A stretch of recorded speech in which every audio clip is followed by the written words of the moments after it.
Audio Jungle.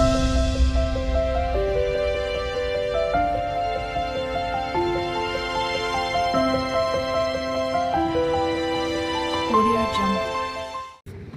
అధ్యాయం continuation అన్నమాట. ఇక్కడ వరకు 9వ వచనం వరకు కూడా కొనసాగింపు అనమాట. పిల్లలారా, ప్రభునందు మీ తల్లిదండ్రులకు విధేయులైనది ధర్మమే. నీకు మేలు కలుగునట్టు నీ తండ్రిని తల్లిని సన్మానించినప్పుడు నీ భూమి మీద దీర్ఘాయుష్మంతుడు అని వాగ్దానాలు కూడిన ఆజ్ఞల్లో మొదట అన్నారు. పిల్లలారా, ప్రభునందు మీ తల్లిదండ్రులకు విధేయులైనది ధర్మమే. ఏదో ఆల్రెడీ ధర్మశాస్త్రం చెప్పింది. నీకు మేలు కలిగినట్లు నీ తండ్రిని తల్లిని సన్మానింపు అన్నారు. అది మనకు నిర్మాకాండ 20:12 నిర్మాకాండ 20:12 చెప్పడం జరిగింది. మొట్టమొదటి ఆజ్ఞ ఎవరికి? మానవులకు సంబంధించిన దాంట్లో మొదటి ఆజ్ఞ ఏమో నేను తప్ప వేరొక దేవుడు వండకూడదు. కానీ ఒక 4 ఆజ్ఞల తర్వాత మానవుడికి సంబంధించిన విషయాల్లో మాట్లాడినప్పుడు తల్లిదండ్రులకి సంబంధించి మాట్లాడండి. పిల్లారా, మీ తల్లిదండ్రులకు విధేయులు, ఇది ధర్మమే. నువ్వు భూమి మీద దీర్ఘాయుష్మంతుడు అగుదువు అన్నాడంతే. నీకు మేలు నీ తల్లిని సన్మానిమ్మన్నాడు. కాబట్టి ఇప్పుడు ఎలా ఉన్నారు తెలుసా? పిల్లలే తల్లిదండ్రులకు ఆజ్ఞాపిస్తున్నారు. పిల్లలే తల్లిదండ్రులకు ఏం చేస్తున్నారా? బాగుంటారా? బాగుంటారు. మా పక్క కుటుంబమే ఏమండి, మా పక్కనే, మా ఇంటి పక్కనే మీరు వస్తే చూస్తారు. మా పక్క కుటుంబమే పిల్లలు తల్లిదండ్రులు చెప్తారు ఇలా ఉండాలి అలా ఉండాలని చెప్పేసి చేస్తారు. ఏం బాగోలేదు. మా కుటుంబం ఉంది, మేమేం చెప్తే అది. తల్లిదండ్రుల మాట విన్నవాళ్ళు బాగుపడతారు. తల్లిదండ్రులకి చెప్పకూడదండి, ఎదురు చెప్పడానికి కాదు. ఎవరు అనుభవజ్ఞులు? చదువుకుని వచ్చేసినంత మాత్రాన అనుభవజ్ఞులు అయిపోయినట్టేనా? ఇప్పుడు పిహెచ్డి చేసో లేదా ఏదో చేసో లేదా డాక్టర్ అయ్యేవో యాక్టర్ అయ్యేవో నేర్చుకుని వచ్చి ఆజ్ఞాపించడానికి అధికారం ఉందా? మరి ఏంటి? నేను చెప్పినట్టు చేద్దామా లేకపోతే నువ్వు చెప్పినట్టు నేనేనా అంటున్నా? ఇప్పుడు మా ఏరియాలో మరీ దుర్మార్గం అండి. మీకు అర్థమైందా? తల్లిదండ్రులు చెప్పినట్టు పిల్లలు చెప్పినట్టు తల్లిదండ్రులు వినాలండి. ఆ కుటుంబాలు ఏం బాగోవండి. వాళ్ళ అభివృద్ధి ఉండదండి. పిల్లల అభివృద్ధి డెవలప్ అవ్వాలి. పెద్ద ఆయన చూసారా అనుభవం అది. నేనేమో సగం అనుభవం, ఆయన పూర్తి అనుభవం ఉంటుంది. తల్లిదండ్రులు ఎప్పుడు కూడా పిల్లల క్షేమాభివృద్ధి కోసం మాట్లాడతారు. కానీ వీళ్ళకి నచ్చదు. పొద్దున్నే లేగమంటారు, వీళ్ళకి ఇష్టం ఉండదు. బాగుపడిపోతారు కానీ సిగరెట్లు వేసిపోతేనే ఆరోగ్యం ఒకటి ఉంటుంది. ఏమన్నా అన్నమాట. తర్వాత ఏది పడితే తినొద్దు అంటారు, అది తినకూడదమ్మంటారు. మా ఏరియాలో చంటిపెడతారు అండి. అలా పురుడు వచ్చిన తర్వాత ఇలా బిర్యానీలు తినేస్తున్నారు. వీళ్ళు 6 నెలల దాకా ఏం ముట్టుకోకూడదండి. తల్లి ఏమని అడిగితే నువ్వు నోరు మూసుకుంటావా అని. మీకు అర్థమైందా? అలా ఇదివరకు ఏంటి తోటకూర ఈ కూరలు ఆ కూరలు అండి తింటమే. ఇప్పుడైతే బిర్యానీ తినేస్తారు. బిర్యానీ తింటే మా స్థానిక సంఘంలో, పాలకొల్లు స్థానిక సంఘంలో ఒక అమ్మాయి బిర్యానీ తినేస్తుంది. కామెర్లు వచ్చేసింది. బిడ్డకు పాలే వద్దన్నారు. ఇప్పుడు నేను జాయిగా కూర్చుని పక్కనే అమ్మ కొంచెం మాట ఎన్నోంటోళ్ళ దగ్గర కూర్చొని చెప్తారులే. కొన్ని బిడ్డ పెరిగి వాడంతా ఆడుకునేంత వరకు కొంచెం పత్యం చేయమ్మా. ఎందుకంటే దేవుడిచ్చిన బహుమానాలని మనం చంపుకోకూడదు. దేవుడిచ్చిన బహుమానాలు ఏం చేయకూడదు? మూర్ఖత్వం వెలించకూడదు. కాబట్టి ఇప్పుడు బిడ్డ పాలు వేరైపోయిందా, కనీసం 1 సంవత్సరం అయినా తాగితే వాడికి బాగుంటాడు. అర్థమైందా? ఇదివరకు అయితే 5 సంవత్సరాలు తాగుతానే ఉండేవారంటే వీళ్ళు. మీకు అర్థమైందా? ఇప్పుడు 1 నెల ఇచ్చి పక్కన పెట్టేసి నేను ఉండలేదమ్మా, తినలేదు. హాస్పిటల్లో ఉంచాలన్నమాట వీళ్ళు. మాట ఎక్కడ వింటారు వీళ్ళు? హాస్పిటల్. నేను మా అమ్మాయికి అయితే ఒకటి చెప్పుకోండి, నువ్వు గనక పత్యం చేయలేదనుకో వీడికి ఏదో ఒకటి వస్తుంది. నేను హాస్పిటల్లో ఆ డాక్టర్ గారు రేపు తీసుకెళ్ళిపోమన్నా ఇక్కడే ఉంచేస్తాను. ఏం చేస్తారు? చచ్చినట్టు తినరా? ఖచ్చితంగా మనం చేయాలండి. లేకపోతే చాలా ఇబ్బందులు పడాలి కదా. ఇబ్బందులు వస్తారా? ఎవరి మాట ఎవరు వినాలి? తల్లిదండ్రుల మాట పిల్లలు వినాలి, అవునా కదా? అప్పుడు ప్రాబ్లమ్స్ రావాలి. డాక్టర్ గారు చెప్తున్నారు, నాకు బాగా పరిచయం అనమాట. పిల్లల డాక్టర్ పెద్ద ఆయన, 80 సంవత్సరాలు. మందులు కూడా పనిచేయట్లేదు అంటండి వీళ్ళు తినే తిండికి. తండ్రి పెడితే తల్లికి మందులు కూడా పనిచేయట్లేదంట. మందులు కూడా పనిచేయట్లేదంటండి. ఏంటంటే మాట్లాడితే అక్కడ బిర్యానీ ఎట్టుకొచ్చాయి, బిర్యానీ తేకపోతే మాట్లాడలేదు, ఇంకా తెస్తాడు తేడా, సరే నీ ఇష్టం అని చెప్పి తినేస్తున్నారు. కాబట్టి గుర్తుపెట్టుకోండి, పిల్లలు ఎప్పుడు కూడా తల్లిదండ్రులను ఎదిరించకూడదు. అర్థమైందా? తల్లిదండ్రుల మాట పిల్లలు వినాలి అంతే. నీ తల్లి ఉపదేశాన్ని చెవియొగ్గం అన్నాడు. సామెత గ్రంథంలో చెప్పాడు కదా, నీ తల్లి యొక్క ఉపదేశాన్ని చెవియొగ్గం అన్నాడు. కాబట్టి దేవుని పిల్లలుగా తల్లిదండ్రుల మాట పిల్లలు వినాలండి. తల్లిదండ్రుల మాట ఎన్నింటోళ్ళు ఏం చేయమంటారు తెలుసా అండి? తల్లిదండ్రుల మాట ఎన్నోళ్ళు ఏం చేయమంటారు తెలుసా? ధర్మశాస్త్రంలో చూడండి ఒకసారి. నిర్గమాకాండం 21 అధ్యాయం 22 అధ్యాయం 21 అధ్యాయం ఇక్కడి నుంచి 21 అధ్యాయము 17 వచ్చింది చూడండి. తన తండ్రినైనను తల్లినైనను శపించువాడు నిశ్చయముగా మరణ శిక్ష నందును. లేవికాండానికి వచ్చేది. లేవికాండం 18 తల్లిదండ్రుల మాట విన్నట్టు వాడిని రాళ్ళతో కూడా చంపేమని చెప్తారు. ఎవడు తన తండ్రినైనను తన తల్లినైనను దూషించువాడు దూషించుగా వానికి మరణ శిక్ష విధింపవలెను. వాడు తన తల్లితోనూ దూషించను కనుక తన శిక్ష తానే కాడు. అంటే తల్లిదండ్రుల మాట వినకపోతే అనే మాట కూడా ఉంటుంది. తల్లిదండ్రుల మాట వినకపోయినటువంటి కూడా, తల్లిదండ్రుల మాట విన్నట్టు వాడిని కూడా రాళ్ళతో కొట్టి చంపేమన్నాడు అంతే. తల్లిదండ్రుల మాట విన్నట్టు వాడిని కూడా, తల్లిదండ్రుల మాట విన్నట్టు వాడిని ఒకసారి 2-3 సార్లు చెప్పమని చెప్పాడు. ఆ తర్వాత అది ఎదిరించినట్టు వాడిని ఏం చేయమన్నాడంటే చంపేమన్నాడు, రాళ్ళతో కూడా చంపేమన్నాడు. కాబట్టి వాళ్ళందరూ కూడా యోధా జాతుల నుంచి వచ్చిన వాళ్ళందరూ కూడా ఈ విషయాల మీద వాళ్ళకి అవగాహన కలిగి ఉన్న వాళ్ళండి. మీకు అర్థమైందా? ఈ విషయాల మీద వాళ్ళకి అవగాహన కలిగి ఉన్న వాళ్ళే, తల్లిదండ్రులని గౌరవించే వాళ్ళే. మాట వినకపోతే కనుక వాడిని రాళ్ళతో కూడా చంపేమన్నాడు. మాట వినకపోతే కనుక చంపేమన్నాడు. కాబట్టి అంత భయంకరమైన శిక్ష ఉందండి. తర్వాత 4వ వచనంలో తల్లిదండ్రులు విన్నవాడు చూడండి, దీర్ఘాయుష్ అన్నాడు చూడండి అక్కడ. అది మనకి తిమోతి రాసిన మొదటి పత్రిక 5వ అధ్యాయము 3-4 వచనాల్లో మన ప్రత్యుపకారం చేయమన్నాడు అంతే.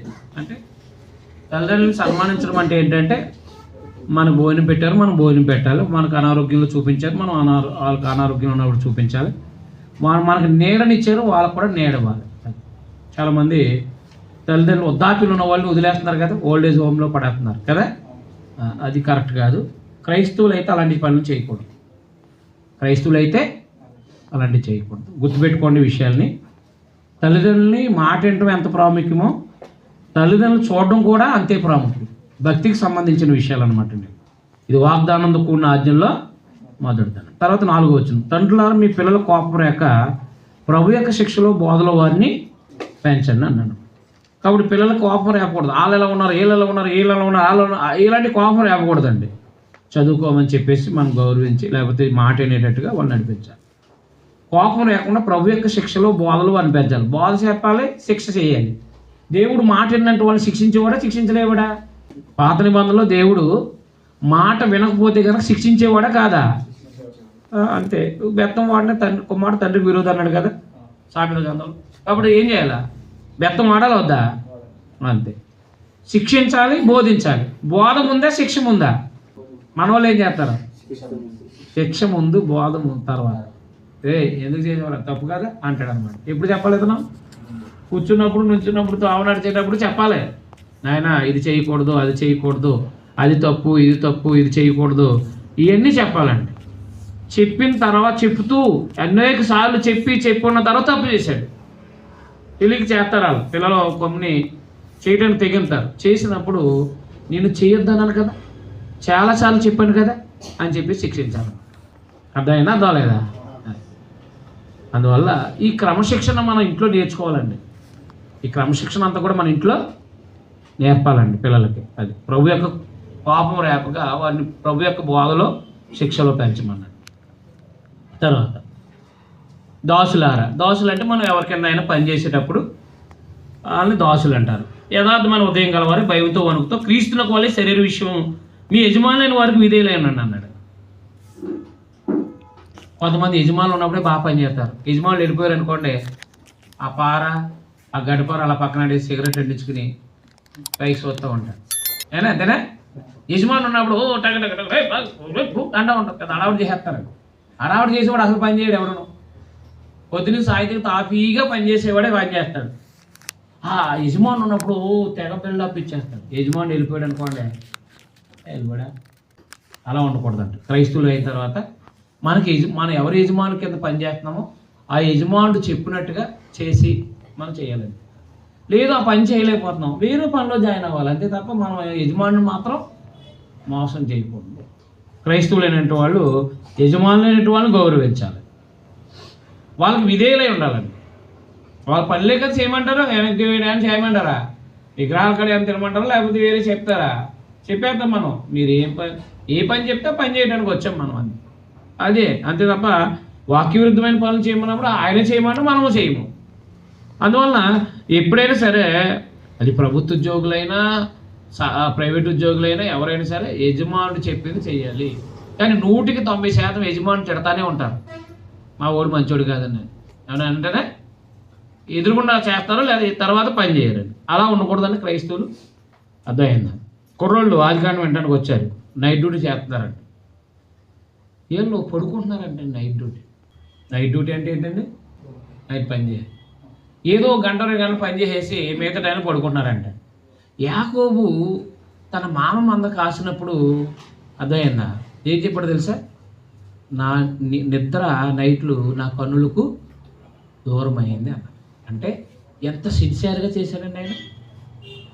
ఏ మృగం అంటే ఏది పోకోకుండా ఎంత కాపలా కాశాడండి. అంటే ఆయన పని అది కదా.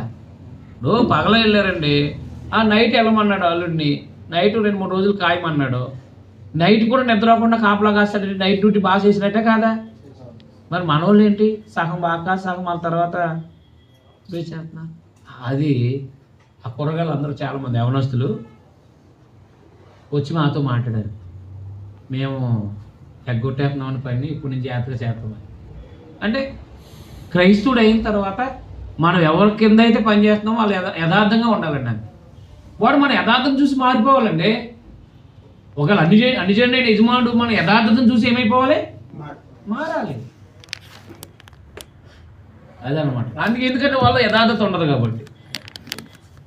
తర్వాత ఒకవేళ మన కింద ఎవరైనా పని చేయగలిగితే కనుక చోట అక్కడ మనుషులను సంతోషపెట్టేవారు చేయనట్లు కంటికి కనబడటం కాక ఎక్కువ శాతం కంటికి కనబడడానికి చేస్తారు.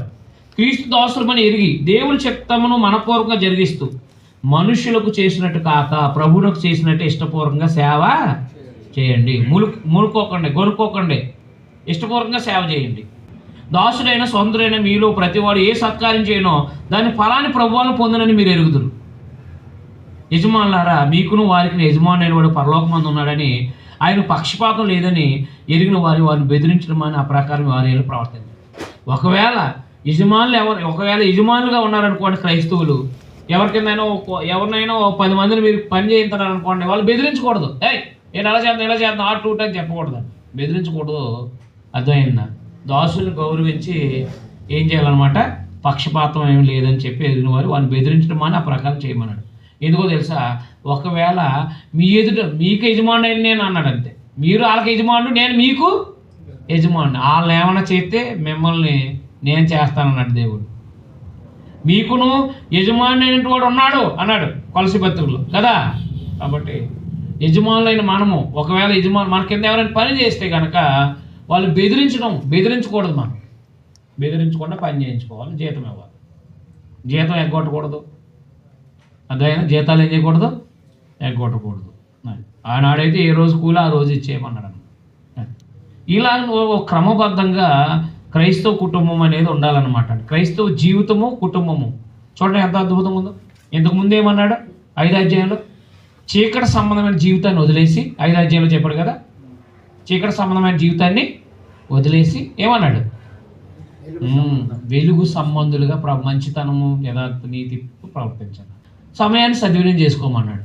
భార్య భర్తలు సంఘము క్రీస్తు ఎలాగో అలాగే భార్య భర్తలు కూడా అలాగే ఉండండి. టోటల్గా సంఘము క్రీస్తుని గురించి అర్థమైతే భార్య భర్తల గురించి అర్థమవుతుంది. మాదిరి ఎవరండి? ప్రభువే కదా. అలాంటి కుటుంబ వ్యవస్థ నిర్మించుకోవాలి. తల్లిదండ్రులు మాట పిల్లలు వినాలి. తల్లిదండ్రుల మాట పిల్లలు వినాలి. తల్లిదండ్రులు చూడాలి. తర్వాత యజమానులైనటువంటి పిల్లల్ని కోపం లేకుండా ప్రభు యొక్క శిక్షలో పెంచాలి. తర్వాత యజమానులైనటువంటి వారికి యథార్థంగా సేవ చేయాలి. యజమానులైనటువంటి వాళ్ళు దాసుల్ని ఏం చేయకూడదు, బెదిరించకూడదు, కొట్టకూడదు. అర్థమైందా?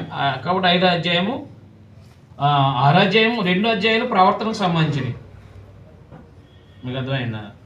5వ అధ్యాయం 6వ అధ్యాయం కూడా ఏంటంటే ప్రవర్తనకి సంబంధించినవి. 10వ వచనం నుంచి ఎఫెసీ పత్రిక 6వ అధ్యాయము 10వ వచనం నుంచి తుదకు ప్రభు యొక్క శక్తిని బట్టి ఆయన యందు బలవంతులై ఉండండి. మీరు అపవాది తంత్రములను ఎదిరించుటకు శక్తిమంతులగునట్లు దేవుడిచ్చి సర్వాంగ కవచమును ధరించుకోండి. దేవుడిచ్చే సర్వాంగ కవచాన్ని ధరించుకోండి. ఏంటి సర్వాంగ కవచం? ఎవరిని ఎదిరించడానికంట? అది అంటే చిన్న శిశు దశలో ఉన్నప్పుడు వాడు ఏం చేయలేడు. ఆ క్రైస్తవులైన మొదట్లో వాడు మనల్ని ఏమి చేయలేడు. అంటే ఏం చేయాలంటే దేవుడికి ఆపుదాలు ఉంటుంది ఎక్కువ. ఇప్పుడు పోరాట దశలోకి వచ్చేటప్పటికి అపవాదితో పోరాడడానికి దేవుడు వదిలేస్తాడు. చూడండి, యేసుప్రభు వారిని శోధించబడడానికి అపవాదిని వదిలాడు కదా. 40 రోజులు అన్నపానీయాలు మానేసిన తర్వాత అర్థమైంది కదా. అన్నపానీయాలు మానేసిన తర్వాత మత్తయి సువార్త 4వ అధ్యాయంలో అపవాదిని చేత శోధించబడడానికి పరిశుద్ధాత్ముడు తోసుకెళ్ళాడా లేదా? వెళ్ళాడు లేదా? మరి అపవాదిని జయించలేదా? జయించాడు ఆయన. అపవాదిని జయించాడు అదైనా. అలాగే క్రైస్తవుడుగా మనము ఈ లోకంలో దేవుని బిడ్డగా బ్రతుకుతూ అపవాదిని జయించాలి. ఆ జయించడానికి దేవుడిచ్చే సర్వాంగ కవచాన్ని వేసుకోమన్నాడు. ఏంటి సర్వాంగ కవచము అంటే చూడండి, చదవండి. మనం పోరాడున్నది శరీరులతో కాదు. అది భౌతికమైన వ్యక్తులతో మనం పోరాడలేదు. ఇది ఈ భౌతికమైన ఖడ్గం తీసుకుని ఎవరిని కొట్టలేదు. ప్రధానులతోను అధికారులతోను ప్రస్తుత అంధకార సంబంధులకు లోకనాథులతోను ఆకాశ మండలమందున్న దురాత్మల సమూహములతోను దురాత్మల సమూహంతో పోరాడుతున్నాం. అందుచేత మీరు ఆపద్దినమందు వారిని ఎదిరించుటకును, అది చూసారా, ఆపద్దినమందు వారిని ఎదిరించినట్లు సమస్తము నెరవేర్చిన వారే నిలవబడుటకును. అది కాబట్టి దేవుడు ఏం చెప్పాడు? ఇప్పుడు మనం ఇంతవరకు చదువుకుంటూ వచ్చాం కదా. ఏది చీకటి సంబంధం జీవితాన్ని వదిలేసి ఆ నూతన సంబంధమైన అంటే వెలుగు సంబంధులుగా బ్రతకాలి. కుటుంబ వ్యవస్థలోను అదే కుటుంబ వ్యవస్థలో భార్యాభర్తలు ఎలా ఉండాలి, పిల్లల తల్లిదండ్రుల మధ్యన బాంధవ్యం ఎలా ఉండాలి, తల్లిదండ్రుల పట్ల ఎలా ఉండాలి, దాసుల యజమానుల పట్ల ఎలా ఉండాలి, తర్వాత యజమానులు దాసుల పట్ల ఎలా ఉండాలి, ఇవన్నీ కూడా మనము చెప్పుకున్నవన్నీ కూడా నెరవేర్చగలిగితే దేవుడిచ్చే సర్వాంగ కవచమును ధరించుకోండి. అది దేవుడిచ్చే సర్వాంగ కవచాన్ని ధరించుకోండి. దేవుడిచ్చే సర్వాంగ కవచం చూడండి. ఇప్పుడు యుద్ధానికి కవచం ఉండాలి. యుద్ధానికి ఏముండాలి? కవచం. పైన కప్పే ఒక సాధనం, అదే ఒక పైన కప్పేది అనమాట. శరీరం మీద కత్తి దెబ్బడకుండా ఉండే దాన్ని కవచం అంటారు అనమాట. ఎలాగా? మీ నడుమునకు సత్యమును దట్టిను అది కాబట్టి సత్యము అనే దట్టి అంటే బెల్ట్. అపవాది ఏం చేయలేడు. సత్యము అనే దట్టి అంటే మనము సత్యమే మాట్లాడుతున్నాం అనుకోండి, అపవాది మనల్ని ఏమీ చేయలేడు, మనల్ని పడేయలేడు, మనల్ని ఎదిరించలేడు అనమాట. అది సత్యం అనే దట్టి. నిలబడడానికి బెల్ట్ ఉండాలి. నిలబడడానికి ఏముండాలి? బెల్ట్ ఉండాలి. సత్యం అనే దట్టి. 2 నీతి అనే మైమరువు. మైమరువు అంటే ఒళ్ళంతా కప్పుకునేది అనమాట. మైమరువు అంటే ఇది నీతి. అంటే మన నిర్దోషత్వం కలిగి ఉండాలన్నమాట. నీతి అంటే ఏంటి? నిర్దోషత్వం. అది దోషం లేని వాళ్ళుగా ఉండాలన్నమాట. 1 సత్యవంతులమై ఉండాలి, 2 నిర్దోషులుగా ఉండాలన్నమాట. నిర్దోషత్వం అనే మైమరువు ఉండాలి. అది నిర్దోషత్వం అనే మైమరువు ఉండాలి. మొత్తం నిర్దోషత్వంగా ఉండాలన్నమాట. టోటల్గా నిర్దోషులుగా ఉండాలన్నమాట. తర్వాత పాదములకు సమాధాన ఆ. సిద్ధ మనసును జోడుతో సిద్ధ మనసు అనే జోడు అని తెలుసు కదా, పాదాలకు వేసుకునేది. ఎప్పుడు కూడా క్రైస్తవుడు సిద్ధ మనసు ఉండాలి. ఒక మీటింగ్కి వెళ్ళినా, ఒక దైవికమైన కార్యక్రమాలు చేసినా, ఏ మంచి పనులు చేసినా సిద్ధ మనసు ఉండాలన్నమాట. మనసు సిద్ధపడకపోతే మనం టయానికి వెళ్ళగలమా? అందువల్ల సిద్ధ మనసు అనే ఉండాలన్నమాట. క్రైస్తవుడు ఎప్పుడు సిద్ధ మనసు ఉండాలి. లేకపోతే వెళ్దాంలే, తాగితీగా చూద్దాంలే అనుకుంటూ ఉంటారు కదా చాలామంది. అనుకుని ఏం చేస్తారంటే సగంలో వస్తారు.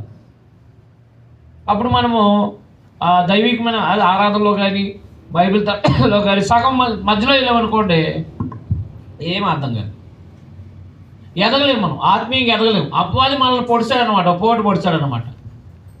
సిద్ధ మనసు లేకపోతే మనల్ని అపవాది వాడుకుంటాడు. చూడండి, మీరు ఎప్పుడైనా సరే మనం లేటుగా ఆ సమయానికి బయలుదేరి సిద్ధపడలేదు అనుకోండి, సిద్ధపడకుండా వెళ్ళామనుకోండి, ఏదో పని సిద్ధపడకుండా వెళ్తే కనుక మనం ఖచ్చితంగా ఓడిపోతాం. ఏ పనిలోనైనా సరే, అది బైబిల్ క్లాసుకైనా ఆరాధనకైనా సిద్ధపడకుండా కనుక మనం బయలుదేరితే ఏదో ఒక సమస్య వచ్చి మనం ఆగిపోతాం. కాబట్టి ఖచ్చితంగా సిద్ధ మనసు అనే జోడు ఉండాలి ఖచ్చితంగా. ఇవన్నీ కాక విశ్వాసం ఉండాలి. విశ్వాసం ఉండాలి. దేవుడు నాకు ఫలం దయచేస్తాడని ఉండాలి. మనం డాలు అంటే ఒక పల్లెంలాగా ఉంటుంది కదా యుద్ధంలో, పల్లెంలాగా ఉంటుంది, ఇలా పట్టుకుంటారు అనమాట. అంటే మీద ఈ ఉదాహరణ కత్తి దెబ్బ మీద పడకుండా ఉండడానికి ఆ పల్లెము వాడు కత్తి శత్రువు వేసినప్పుడు దాన్ని ఇలా ఉపయోగించుకుంటాడు అనమాట. మనకు విశ్వాసం ఉంటే చాలు, జయించేస్తాం. విశ్వాసం అనే డాలు అనమాట.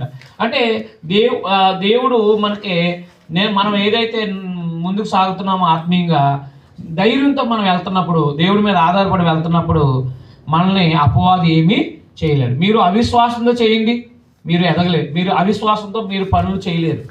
అది వాక్యము నేర్చుకోలేరు, ఇటు మంచి పనులు కూడా చేయలేరు. అవిశ్వాసంతో మనం ఉదాహరణకి పేతురు గారు నీటి మీద నడిచాడు. ఆయన విశ్వాసంతో నడిచాడు, కానీ సందేహించాడు, ఏమయ్యాడు? ఒలిగిపోయాడు. మనం కూడా క్రైస్తవ జీవితంలో కనుక ఎప్పుడైనా కన్నా సందేహపడ్డామంటే ఇది ఎలా జరుగుతుంది, ఇది ఎలా చేయగలము అని కనుక మనం ఆలోచించి అలా అపనమ్మకం కలిగి ఉంటే కనుక ఖచ్చితంగా మనల్ని అపవాది వాడుకుంటాడు అనమాట. బలహీనపరుస్తాడు. మనలో లోపల ఉన్న దాన్ని బట్టే జరుగుతుంది అనమాట. ఆ అంతరంగాన్ని బట్టే జరుగుతూ ఉంటుంది. విశ్వాసంతో ముందుకు వెళ్ళిపోయామనుకోండి, ఎవరు ఏం చేయలేదు. మనకు అన్నీ అనుకూలమైపోతాయి, పరిస్థితులు అన్నీ ఏమైపోతాయి? అనుకూలమైపోతాయి. మీరు చేద్దామా మాందమా అనే అల్ప విశ్వాసంతో ఉంటే మాత్రం మీరు చేయలేరు. అది గుర్తుపెట్టుకోండి. తర్వాత దాంతో మీరు దుష్టుని అగ్ని బాణములన్నిటిని ఆర్పుటకు శక్తిమంతులగుతారు. మరియు విశ్వాసం అనే డాలు దాన్ని పట్టుకుంటే ఆ దుష్టుడు వేసే ప్రతి అగ్ని బాణాన్ని ఎదుర్కోవచ్చు అంటాడు. బలహీనపరిచేస్తాడు అనమాట. ఎలా అంటే ఇప్పుడు తుఫాను వస్తుంది అనుకోండి, గట్టిగా ఈరోజు క్లాస్ ఆపేద్దాం కదా అనిపిస్తే బాగుంటుంది కదా, ఎందుకు రాలేరు కదా, చాలామంది ఇబ్బందులు ఉన్నారు కదా అనిపిస్తుంది. అలాగా అవిశ్వాసం లేదు. మనం ఎన్ని పనులు చేసుకుంటలేదు లోకంలో, కాబట్టి మనం పని చేసుకోవడం అంటే అలాగే ఈ పనులకి మనం దైవికమైన కార్యాలను నిర్లక్ష్యం చేయడం ఏంటి అని చెప్పేసి మనం ఉండాలన్నమాట. అంటే ఒక్కొక్కసారి భార్యలు ఇస్తారు అలా సలహా, ఎందుకంటే చాలా ఇబ్బందిగా ఉంది కదా, చాలా వాళ్ళ ఇబ్బంది పెట్టడం ఏంటి అంటారన్నమాట. అప్పుడు నువ్వు గనక బలహీనమై సరే అన్నావా, అపవాది నిన్ను ఓడించేశాడు అనమాట. అపవాది నిన్ను ఆ విషయంలో ఏం చేశాడు? ఓడించేశాడు అనమాట. అందుకని మన విశ్వాసం, దేవుడు ఆయన పని చేయటానికి నిర్ణయం కాబట్టి ఆ పని కొనసాగుతుందిలే, కంగారు పడొద్దని చెప్పాలన్నమాట. ఆ తర్వాత మరియు రక్షణను అంటే ఏమి లేదు, ఆ పని ముందుకు ఎడదాం, రేపు ఎడదాం, ఎల్లుండి ఎడదాం అంటే అవన్నీ నెరవేరం. మీరు ఎప్పుడైనా సరే ముందుకు ఎడితే కనుక నెరవేరం. అంటే ఈరోజు జరగాల్సింది రేపులే అన్నాం అనుకోండి, రేపు మళ్ళీ ఇంకో సమస్య వచ్చి పడిపోద్ది. అదనమాట. నేను చూశాను నా జీవితంలో 2012 నుంచి పెట్టే క్లాసుల్లో అలాంటి భయంకరమైన పరిస్థితులు ఎదురైనప్పుడు అర్థమైందని విశ్వాసంతో ముందుకెళ్ళాను. ఎప్పుడు అర్థమైందా? నిర్వీర్యం అవ్వలేదు. తర్వాత మరియు రక్షణను శిరస్నానమును దేవుని వాక్యమును ఆత్మ ఖడ్గమును ధరించుకోండి. వాక్యం అనే ఖడ్గం మనకి ఎప్పుడు సందేశం తెలిసి ఉండాలి. యేసుప్రభు చూడండి, నువ్వు రాళ్ళు రొట్టెలోకి చేసుకోమన్నాడు. ఆయన అన్నాడు మనిషి రొట్టె వాళ్ళు మాత్రం కాదని అంటే కౌంటర్ వేశారు ప్రభు. అంటే వాక్యం అనే ఖడ్గం మన దగ్గర ఎప్పుడు ఉండాలంటే మనం నేర్చుకుని ఉండాలి. అదే మనం దేవుని వాక్యం అనే ఖడ్గం మన దగ్గర ఉండాలి. ఆ దేవుని వాక్యం అనే ఖడ్గం ఉంటే దుష్టుడిని ఎదుర్కోవచ్చు అనమాట అండి.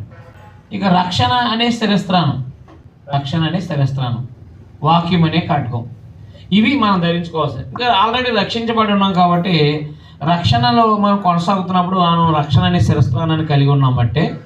కానీ వాక్యమైన ఖడ్గం ఎప్పుడు సిద్ధపడి ఉండాలి. దైవజనుడు అన్నాడు కదా, ఏది తిమోతి రాసిన 2:3-16-17 దైవజనుడు సన్నద్ధుడే, ప్రతి సత్కారం పూర్ణంగా సిద్ధపడి ఉన్నట్లు దైవావేశాలు కలిగి ప్రతి లేఖనం తప్పుదిద్దుటకు శిక్షేయటకు ప్రయోజనకరమైంది అన్నాడు కదా.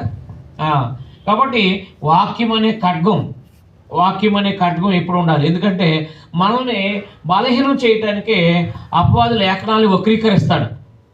యేసు ప్రభువు వారిని అదే చేయాడు, ఇగో నాకు నువ్వు మొక్కు అని, లేకపోతే నువ్వు పడిపోతే దేవదూతలు వచ్చి పట్టుకుంటారన్నాడు.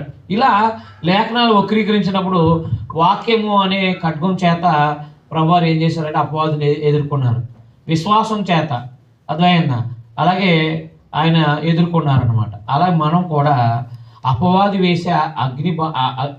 వేసే బాణాలన్నిటిని కూడా ఆర్పివేయాలంటే, అపవాదిని జయించాలంటే, అపవాది సంబంధుల్ని మనం జయించాలంటే కనుక ఖచ్చితంగా ఈ దేవుడిచ్చే సర్వాంగ కవచాన్ని మనం ధరించుకుని ఉండాలన్నమాట. పౌలుగా అది మన దావీదు యుద్ధం చేసేటప్పుడు ఆయన ఒకటే అన్నాడు, యుద్ధ వస్త్రాలు వేశారు ఆయన, నేను మొయ్యలేకపోతున్నానని చెప్పేసి తీసేశాడు అనమాట. అంటే యుద్ధానికి ఖచ్చితంగా వస్త్రాలు అవసరమా కాదా? అవసరం. అయితే వేరే విధానంలో చేశాడు కాబట్టి అక్కడ యుద్ధ వస్త్రాలు, కానీ ఇద్దరు కూడా కత్తి పట్టుకుని తిప్పుతూ ఉంటే ఎప్పుడు ఏముండాలి ఆయనకి? ఖచ్చితంగా యుద్ధ వస్త్రాలు ఉండాలి. అలాగే క్రైస్తవులు అయిన తర్వాత మనకి ఎన్ని సమస్యలు వస్తాయండి, నేను ఎదుర్కొన్నాను, మీకు అర్థమైందా? ఇవి అనుభవిస్తేనే మనకు అర్థమవుతుంది అనమాట, అనుభవిస్తేనే అర్థమవుతుంది. వాక్యం సరిగ్గా తెలియకపోతే మనల్ని ఏం చేస్తారంటే డిసప్పాయింట్ చేసేస్తారండి. అంటే లేఖనాలని సరిగ్గా వేరేగా వాడతారనమాట. గాల్లో దేపెట్టి దేవుడు అంటే ఎలా చేస్తాడు నీకు అంటారు. అవును, అర్థమైందా? విశ్వాసం ఉంటే గాల్లో దీపం అయినా ఆగుతుంది కదా. మనం అడ్డెట్టుకోకుండా ఎలాగ అవుతుంది అని చెప్పేసి మనల్ని డిసప్పాయింట్ చేసేస్తారనమాట ఇలా. అందుకని మనము ఎప్పుడు కూడా సత్యం చెప్పామనుకోండి నిలబడి ఉంటాం. నిలబడంటే బెల్ట్ అనేది మనల్ని నిలబెడుతుంది అనమాట. నిజం మాట్లాడతాడు, సత్యం అనేది ఉంటే అబద్ధం ఆడామనుకోండి అపవాది ఖచ్చితంగా మనల్ని ఓడించేస్తాడు. అర్థమైందా? మనలో నిర్దోషత్వం లేదనుకోండి అపవాది ఓడించేస్తాడు. మనలో సిద్ధ మనసు లేదనుకోండి అపవాది ఓడించేస్తాడు. విశ్వాసం అనేది లేదనుకోండి అపవాది ఓడించేస్తాడు. వాక్యం సరిగ్గా తెలియదు అనుకోండి అపవాది ఓడించేస్తాడు. అర్థమైందా? ఈ రక్షణ మనం కాపాడుకోవట్లేదు అనుకోండి వాడు మన యొక్క నిత్యత్వాన్ని అంటే శిరస్త్రానాన్ని మనల్ని మొత్తం తీసి పడేస్తాడు. రక్షణ నుంచే బయటకు ఇంటేటట్టుగా చేసేస్తాడు అనమాట. ఒకవేళ రక్షణ కలిగి ఉన్న మనము వాక్యాన్ని సరిగ్గా ఎరిగి విశ్వాసంతో సిద్ధ మనసు కలిగి నిర్దోషంగాను యథార్థంగాను బ్రతకగలిగితే అపవాది మనల్ని ఏమీ చేయలేడు. కానీ లోకాశలతో బతికితే వాడు మనలో ఉన్న దురాశను ప్రేరేపిస్తాడు. మనలో ఉన్న దురాశలు ఏం చేస్తాడో ప్రేరేపిస్తాడు. అప్పుడు మనం లోబడిపోయి పడిపోతాం అనమాట. మనకు సినిమాకి వెళ్ళాలనే ఆశ లేదనుకోండి, ఎవడు ఎంతమంది వచ్చి బతిమాలని వెళ్తామా, కానీ ఎక్కడో ఉంది లోపల వెళ్ళాలి చూడాలని. అప్పుడు అపవాది ఏం చేస్తాడంటే అనుకూలత, ఎవరో ఒకటి ప్రేరేపించి వాడిని నడిపించంటాడు, ఇది తీసుకెళ్తాడు, వెళ్ళిపోతాడు. అలా ఏదైనా సరే తప్పు, ఏ కార్యక్రమం అయినా సరే ఖచ్చితంగా ఈ దేవుడిచ్చే ఈ సర్వాంగ కవచాన్ని మనం ధరించుకుని ఉంటే మనల్ని ఎవ్వరూ ఏమీ చేయలేరు. పోరాట దశ అన్నమాట ఇది. అర్థమైందా? శిశు దశ ఏది? క్రైస్తవుడికి శిశు దశ ఏది? 1 Peter 2:1-4 చదివితే వాక్యం అనే పాలు, రక్షణ విషయంలో ఎదుగు నిమిత్తం వాక్యం అనే పాలుని ఆపేక్షించండి అన్నాడు. అవునా? దాన్ని శిశు దశ అంటారు.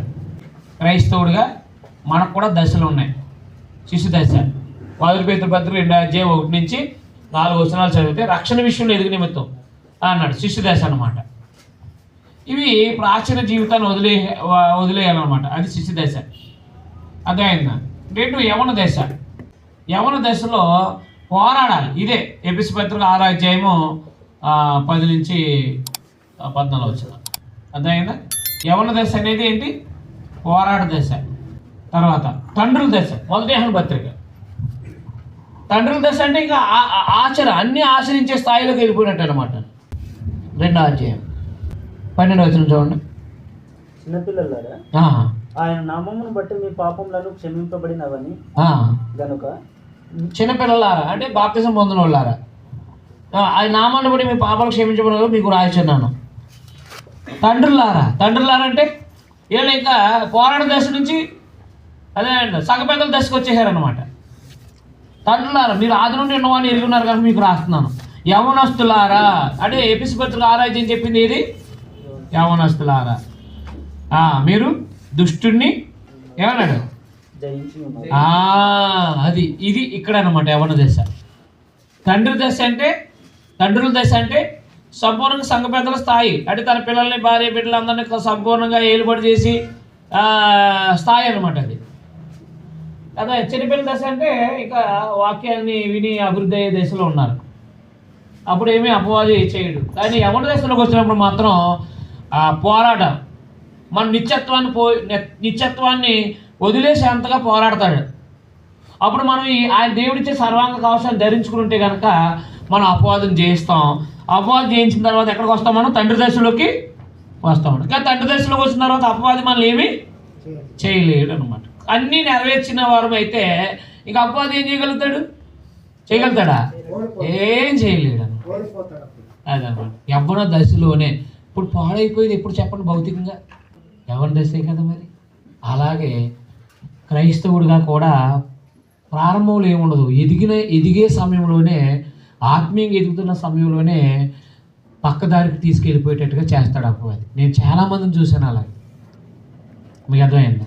చాలామంది మంచి ఆత్మ సంబంధమైన స్థితిలో ఎదుగుతున్న టైంలో ఏదో ఒక ధనాపేక్ష లేక జాగ్రత్తలోకి వెళ్ళి విభచారంలోకి వెళ్ళి మొత్తం పడిపోయిన సందర్భాలు ఉన్నాయన్నమాట. అదే సర్వాంగ కవచాన్ని ధరించుకుంటే కనుక అర్థమైందా ఏమవుతాం? మన రక్షణను కాపాడుకున్న వాళ్ళం అవుతాం అనమాట. ఇక తండ్రుల దశలోకి వచ్చిన తర్వాత అపవాది ఏం చేయలేడు. అందుకనే సంఘ పెద్దలను కొత్తగా చేరిన వాళ్ళు ఎట్టొద్దు అన్నాడు. సంఘ పెద్దలని కొత్తగా చేరిన వాళ్ళని పెట్టొద్దన్నాడు. ఎందుకంటే వాడు గర్విస్తాడు అన్నాడు. అదే అనుభవం కలిగినోడు అయితే గర్వం రాదు. ఈ దశలు మనం మరి ఏ దశలో ఉన్నామో చూసుకోండి. మీరు శిశు దశలో ఇంకా మీరు అసూయ కక్షల క్రోధాలు ఉన్నాయా? మీరు శిశు దశలో ఉన్నట్టే లెక్క అవుతుంది. చూడండి 11 పత్రిక 3వ అధ్యాయం 2-3 వచనాలు. సహోదరులారా, ఆత్మ సంబంధులైన మనుషులతో మాట్లాడినట్లు మాట్లాడలేకపోతుంది. శరీర సంబంధులైన మనుషులే అని క్రీస్తునందు పసిబిడ్డలే అని మీతో మాట్లాడవలసి వచ్చింది. అప్పట్లో మీకు బలము చాలకపోయినందున పాలకును మిమ్మల్ని పెంచుతుంది, అన్నంతో మిమ్మల్ని పెంచలేదు. మీరు ఇంకా శరీర సంబంధులై ఉండటం వలన ఇప్పుడును మీరు బలహీనై ఉన్నారు కదా. అది అర్థమైందా? ఇంకా మీరు శరీర సంబంధులై ఉండటం వలన ఇప్పుడు మీరు బలహీనులై ఉన్నారు కారా. మీలో అసూయయు కలహమును ఉండగా మీరు శరీర సంబంధులైన మనుష్య రీతిగా నడుచుకుంటున్నవారు కారా. అది చూసారా? శిశు దశలో ఉన్న వాళ్ళు ఎవరన్నమాట? ఎవరండి? శరీర సంబంధం. అదవుతుందా? అది కాబట్టి పోరాట దశలో ఉన్న వాళ్ళు ఎవరు? యవనస్తులు. పోరాట దశలో ఉన్న వాళ్ళు ఎవరు? యవనస్తులు. ఆత్మ సంబంధమైన యవన దశ అంటే అది కూడా భౌతికంగా ఎదిగే విషయంలో పోరాట దశే. ఇప్పుడు చిన్న పిల్లలు ఉన్నారు, యవనస్తులు ఉన్నారు, చదువుకునే టైంలో వాళ్ళ గోల్ ఏంటి? ఏదో ఉద్యోగం కొట్టాలని గోల్తో చదివారు అనుకోండి, దాని మీదే మనసు పెట్టుకున్నారు అనుకోండి, సంపాదించేస్తారు. కానీ ఆ యవన దశలో కనుక వాళ్ళు ఈ చెడు వ్యసనాలకి కనుక లోన్ అయ్యారనుకోండి, అదే అమ్మాయిలు ప్రేమించడం, అబ్బాయిలు ప్రేమించడం, తర్వాత కొన్ని మాదక ద్రవ్యాలు, ఈ కొన్ని వ్యసనాలకి, ఇది గంజాయికి, వీటికి డ్రగ్స్ గురవటం, ఇలాంటిలో కనుక చిక్కుపడ్డారనుకోండి, వాళ్ళ జీవితం కొలాప్స్ అయిపోయినట్టు. చేరుకోలేరు. యవ్వన దశలోనే అలాంటి సమస్యలు ఎదురవుతాయి వాళ్ళకి. మీకు అర్థమైందా? అది యవ్వన దశలోనే ఆ సమస్యలు ఎదురవుతాయి అన్నమాట. అందుకని మనం చూసుకోవాల్సిన అవసరం ఉందన్నమాట. అర్థమవుతుందా? చదివేయండి. ఆత్మ వలన ప్రతి సమయమునందును ప్రతి విధమైన ప్రార్థనను విజ్ఞాపనం చేయించు ఆ విషయమై సమస్త పరిస్థితుల నిమిత్తము పూర్ణమైన పట్టుదలతో విజ్ఞాపన చేయించు మెలకువగా ఉండు. అది పూర్ణమైన పట్టుదలతో విజ్ఞాపన చేయొచ్చు. ఏమేమండి? మెలకువగా ఉండండి. మరియు నేను దేని నిమిత్తము రాయబారిన ఈ సంఖ్యలలో ఉన్నానో ఆ సువార్త మర్మమును ఎక్కడ ఉన్నాడంట? అది జైల్లో ఉన్నాడంటండి ఆయన. ఎక్కడ ఉన్నాడు రాస్తున్నాడు అనమాట, జైల్లో ఉండి రాస్తున్నాడు. ఆ సువార్త మర్మమును ధైర్యంగా తెలియజేయటకు నేను మాట్లాడ నోరు తెచ్చున్నప్పుడు దాన్ని గూర్చి నేను మాట్లాడవలసినట్టుగా ధైర్యంతో మాట్లాడుటకై వాక్శక్తి నాకు అనుగ్రహింపబడినట్లు నా నిమిత్తము పూర్ణమైన పట్టుదలతో విజ్ఞాపన చేసి మెలకువగా ఉండు. మీరును నా క్షేమ సమాచారం అంతయు తెలుసుకున్నటకు ప్రియ సహోదరుడును ప్రభువునందు నమ్మకమైన పరిచారకుడు నైనా తుకీకు నా సంగతులను మీకు తెలియజేస్తున్నాను. అది మీరు తుకీకు వచ్చి నీకు సంగతులు తెలియజేస్తాడు. మీరు మా సమాచారం తెలుసుకున్నటకును అతడు మీ హృదయములను ఓదార్చుటకును అతన్ని మీ యొద్దకు పంపిస్తున్నాను. తుకీకుని మీ అద్దె దగ్గర పంపిస్తున్నాను. తండ్రైన దేవుని నుండి ప్రభు అయిన యేసుక్రీస్తు నుండి సమాధానమును విశ్వాసంతో కూడిన ప్రేమయు సహోదరులకు కలుగును గాక. మన ప్రభువైన యేసుక్రీస్తు శాశ్వతమైన ప్రేమతో ప్రేమించి వారందరికీ కృప కలుగును గాక. కాబట్టి ఎపిసి పత్రిక 6వ అధ్యాయము రాసుకోండి. మీరు దాసులు యజమానులు ఎలా ఉండాలో, క్రైస్తవుడిగా పోరాట దశలు అపవాదిని ఎదిరించే దేవుడిచ్చే సర్వాంగ కవచాన్ని ధరించుకోవాలని తెలియపరచడం.